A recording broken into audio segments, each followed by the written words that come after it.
Okay, I'm loving our hot sauce segment today. We have Nate Huckle, the coach of the Canisius College cross country team, here to talk about the corporate challenge at WIVB and CW23. We have 26 people. I think that's a record number for people running tonight in the corporate challenge. Welcome, Nate. Welcome. Thanks for having me. First, let's talk about if somebody's watching, they're going to be running the corporate challenge later today. What should they be doing? You know, it's game day, besides getting their game face on. What, like eating and stuff like that? Well, the big thing is going to be just preparing early, making sure that you stay hydrated throughout the day. You want to drink probably somewhere between 40 and 60 ounces of fluid today just to hydrate well beforehand, and taper off that hydration, you know, somewhere about 2 hours before the race.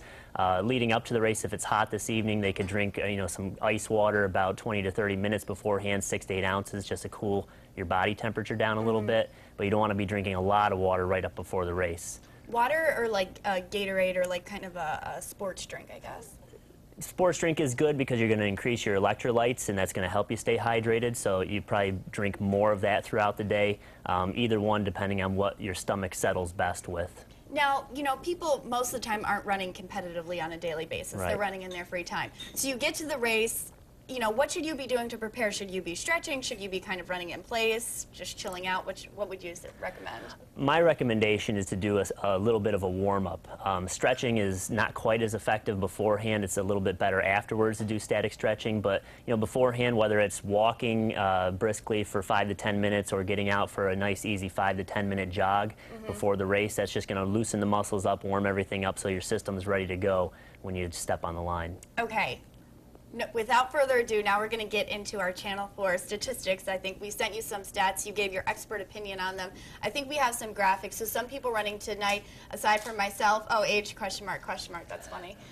There's Anthony, okay, best time ever. He never ran one before. Danilo, his goal about 30 minutes. Years ago, he ran a 5K. Chris Broadbent, excellent runner. His goal, 25 minutes. Dana Vaughters, daughter of Ella Vaughters. Goal 23, I think that's her 5K time.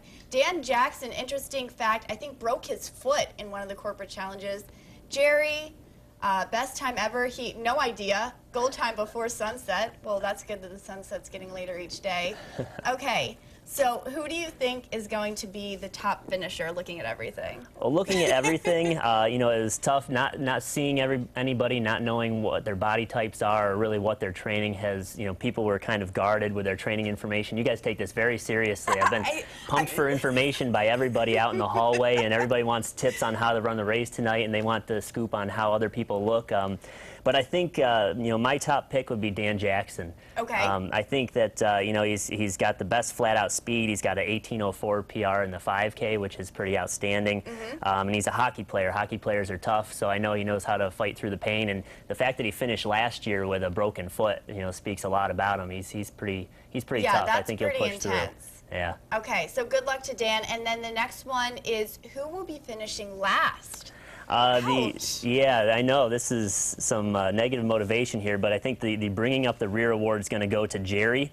You know, Jerry's bio is very interesting. This could be rough on him. At least his finishing time is realistic. I think Jerry should employ the buddy system this evening, though. I think maybe running with Anthony Kanji. Jerry is our graphic artist here, too. Maybe also he said he wants to listen to anything but Journey, so maybe they play some Journey. That gets him running away from, you know, played in the back so he runs a little bit faster. Okay, and then we have one more. It's our wild card. Well, actually, you were my wild card pick for this evening, and the thing that made me go with you is the fact that you have consistent training, and that's one of the, you know, the things on your bio. But consistent training is really the key to success. You know, that's going to allow you to take advantage of any opportunities that arise. As long as you don't go out too fast, you stick to your race strategy and you run consistent pacing. You know, if people go out too fast, you'll be able to pick them off late in the race, and I think you'll do very well. I'm going to do the buddy system too, and it's going to be Chris Broadbent, because he's going to be my wild card. I'm going to go out on a limb and say that. And I also have to say, I think a lot of us were thrown off here because we thought it was all kind of like a 5K, and then we realized it's 3.5 miles. So that's where all the nervousness is, and I guess a lot of competitive people in the news business. Definitely. I was surprised. Okay, any last-minute advice? Yeah, my last minute advice is just the same advice that I've given you. Just go out on your pace, on your projected pace. Don't go out too fast. The big mistake a lot of runners make is that they go out too fast for the first mile. Really take it easy the first half a mile. Use the buddy system, run with a friend of yours.